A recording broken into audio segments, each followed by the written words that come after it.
Good morning, all of you. Myself, Prem Golde. Good morning to all of you. My name is Aniket Adipurja. I am a third year electrical engineering student. Good afternoon, everyone. Myself, Pranas Subhai. Good afternoon. My name is Aditya Sidipanas. So we are here to share our internship experience with you. Plant overview. सगळ्यात पहिले Coal handling plant, त्याच्यानंतर oil handling plant, boiler system, turbine, ash handling plant, cooling tower, water treatment plant. तर सगळ्यात पहिले unit configuration. तिथे plant BTPSला total 6 unit आहे, ज्याच्यातले पहिले 3 जे आहे युनिट 1, युनिट 2, युनिट 3 हे आता म्हणजे यूजमध्ये नाही आहे. युनिट 4 आणि जे 6 आहे ते सध्या रनिंगमध्ये आहे. युनिट 4 500 मेगावॅटचे 2 प्लांट आहे आणि युनिट 6मध्ये पण 660चे 2 प्लांट आहे. तर जनरेशनची जे प्रोसेस सुरू होते ते सगळ्यात पहिले कोल हँडलिंग प्लांटपासून सुरू होते. म्हणजे जो रोजची कॅपॅसिटी जे आहे, जे कोल यूज होतो तो आहे 9,000 ते 10,000 मेट्रिक टन कोल यूज होतो तिथं. तर सगळ्यात पहिले जो कोल येतो तो कोल हँडलिंग प्लांटला पाठवला जातो. तिथून तो एकदम फाईन पार्टिकल्समध्ये क्रश होतो. 20 to 25 mm त्याची साईज असते. तो मग क्रश झाल्यावर तो कोल मिलला जातो. कोल मिलवरून कोल फिडरला जातो. मग तो एकदम फाईन पार्टिकल्समध्ये क्रश केला जातो आणि तिथून त्या बंकरिंग होते त्याची आणि कोल स्टोरेजला जातो. मग तो रेल्वे ट्रान्सपोर्टेशन सिस्टीम. पूर्ण एक ट्रेन लागत असते म्हणजे 500 मेगावॅट जनरेशनसाठी. एका ट्रेनमध्ये 59 वॅगन्स असतात. टोटल कॅपॅसिटी असते त्याची 3,835 मेट्रिक टन्स. आता याच्या पुढे जो कोल आपण बर्निंगसाठी यूज करतो ते अनिकेत सांगणार होता.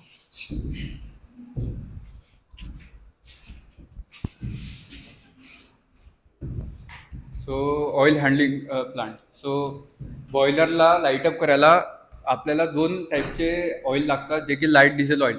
तर लाईट डिझेल ऑइल प्रायमरली आपण यूज करतो जे फ्ल्यू गॅसेस वगैरे असतात, जे अनवॉन्टेड गॅसेस असतात ते बॉयलरमधून रिमूव्ह करायला, आणि ते थ्रू फर्नेस ते इव्हॅपोरेट केले जातात.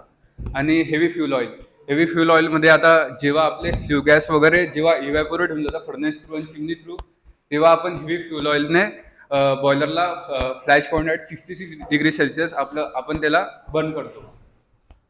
आता storage tanks. In 2 tanks of 2000 metric tons capacity each. त्याचं डायमीटर असते 15.7 मीटर आणि त्याची हाईट असते 12.5 मीटर. आणि हिटिंग सिस्टम शेल. त्याच्यात बॉयलर हे शेल आणि ट्यूब टाईपचं असते.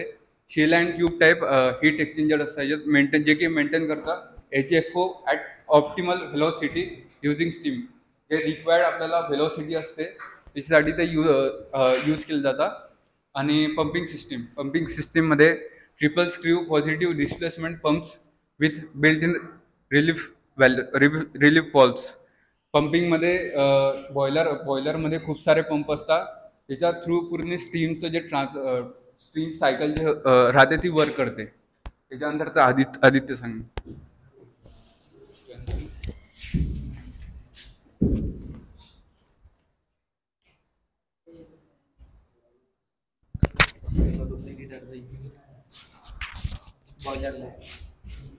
तर आपल्या इथं जे पॉवर प्लांट आहे त्याचं वर्किंग प्रिन्सिपल सर्व बॉयलरवरती चालतं, जे की स्टीम जनरेशनचं काम करत असतं. स्टीम जनरेट करण्यासाठी आपल्याला बेसिकली लागत असतं वॉटर. ज्या वॉटरवरती खूप सारी ट्रीटमेंट केली जाते, जे की पॉईंट आदित्य नंतर एक्सप्लेन करणारच आहे. ते स्टीम जे स्टीम क्रिएट केली जाते त्याचं जे टेम्परेचर आहे तुम्हाला आधी आदित्य आणि दिव्याने प्रेझेंटेशनमध्ये दिले सांगितलं. त्याच्यानंतर आपलं जे स्टीम झालेली जनरेट आहे ते जाईल आपल्याला टर्बाईनमध्ये. तर आपल्याकडे बेसिकली 3 टर्बाईन आहे, HPT, IPT, LPT. High pressure turbine, intermediate pressure turbine, low pressure turbine. High pressure turbine जे बेसिकली हाय प्रेशर आणि हाय टेम्परेचरचे जे स्टीम असतं ते फर्स्ट जातं हाय प्रेशर टर्बाईनला, जिथे टर्बाईनला ते 50 हर्ट्झ वरती रोटेट करत असतं. ते जे यूज केलेली हीट आहे ते ते हीट रिहीट करण्याकरता वापस मध्ये जात असतं. ते हीटला परत टेम्परेचर इन्क्रीज केलं तर प्रेशर इन्क्रीज केलं पूर्ण टेम्परेचर आणि प्रेशर इन्क्रीज केल्यानंतर ते जातं इंटरमिडिएट प्रेशर टर्बाईनला, ज्याच्यामुळे की ते सेम मुवमेंटमध्ये फर्स्ट एचपीटी पण सेम मुवमेंटमध्ये फिरतं, आयपीटी पण सेम मुवमेंटमध्ये फिरतं. आणि त्याच्यामधली जे एक्स्ट्रा जे राहिलेली आहे परत जे रिमेनिंग स्टीम आहे ते एलपीटी मध्ये पाठवलं जातं, ज्याच्या की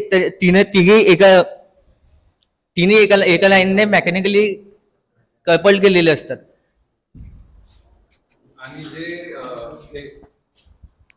आणि जे आपलं हिटिंग जी केली जाते त्याच्यासाठी आपण सुपर हिटर आणि रिहीटर यूज करतो, ज्याच्या थ्रू आपण स्टीम रिहीट करून ते टर्बाईन्सवर ॲट रिक्वायर्ड टेम्परेचर आपण त्याला अधेर करू शकतो. माझा टॉपिक आहे ॲश हँडलिंग.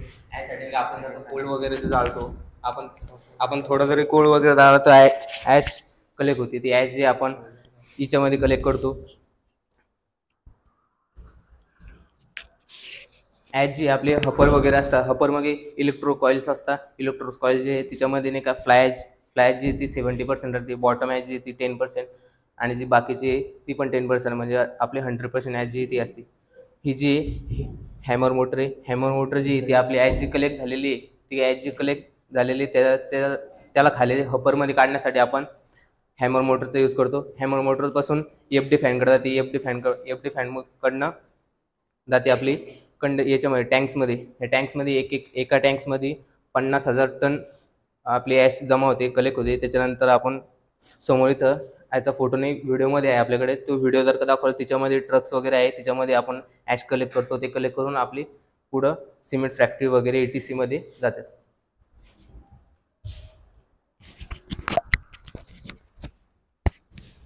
सो आपण याच्यात ही ESP पाहू शकता. ESPचा मेन रोल असतो, जे आपण ॲश राहते ते ॲशमध्ये इलेक्ट्रोस्टॅटिक प्रेसिपिटेट ESP त्याचा फुल फॉर्म असतो. आणि त्याच्यामध्ये प्लेट्स असतात आणि कॉइल्स असतात, जे की इलेक्ट्रॉन्समुळे तिकडे मॅग्नेटिक फील्ड जनरेट होते आणि त्याच्यामुळे जी ॲश आहे ते तिकडे स्टिक होऊन जाते, त्या प्लेट्सला स्टिक होऊन जाते.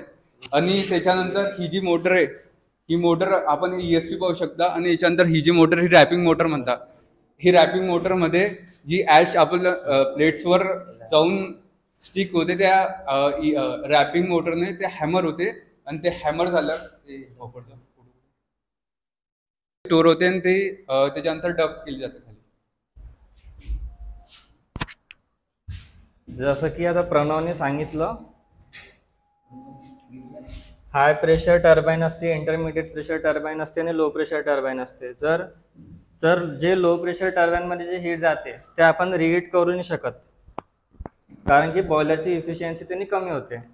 मग तीच आपण डायरेक्ट यूज करतो, जे आपण इंटरमिडिएटमधून पास करतो, डायरेक्ट लो प्रेशर टर्बाईनला पास करतो आणि तिथून ते स्टीम वापस कंडेन्सरला खाली जात असते.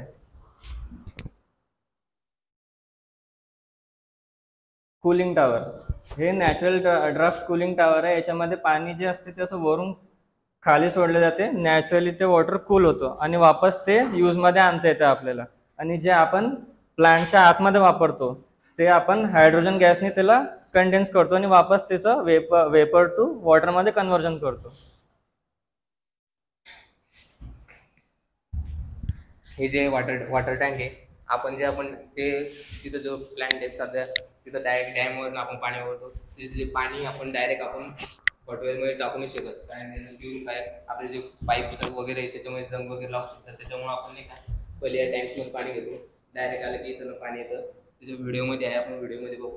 इथे जे आहे ना, हे जे टँक्स आहे याच्यामध्ये अंदर जे पुरं ॲश हे राहते, फ्लड वगैरे, हे जे बाहेरचं पाणी आहे पुरं क्लीन पाणी. हे क्लीन पाणी ढकलून बाहेरच्या याच्यामध्ये अशा याच्यामध्ये येतं. हिच्यात जे पुरं हिच्यात स्टोन वगैरे, रेती वगैरे पुरं टाकलेलं, याच्यात केमिकल वगैरे पण टाकतात.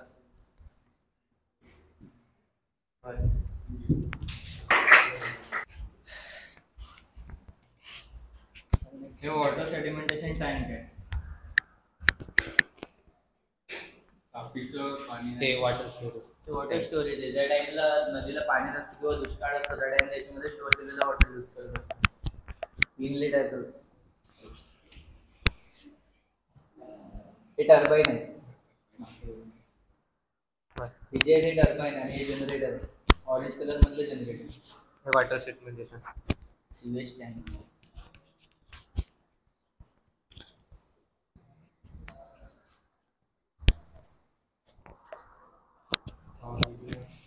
हे ॲश हँडलिंग प्लांटचा टॉप वरचा व्हिडिओ.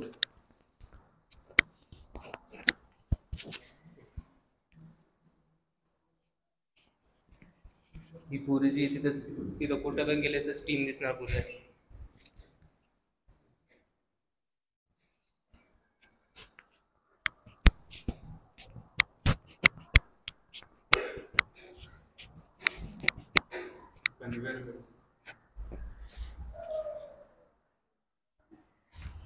हे बॅक साईडला जे आहे ते कन्व्हेयर बेल्ट. याच्या जो पोल वॅगन मध्ये उतरला तर याच्याद्वारे प्लांट मध्ये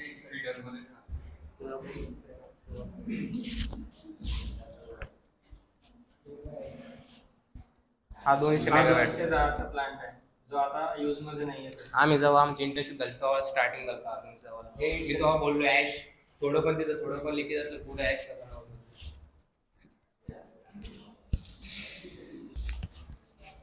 ग्रीड लाईन तिथली पूर्णचे पूर्ण सेम आहे. हे ऑइल ऑइल पंप आहे. जे ट्रेन्स मधून जे ऑइल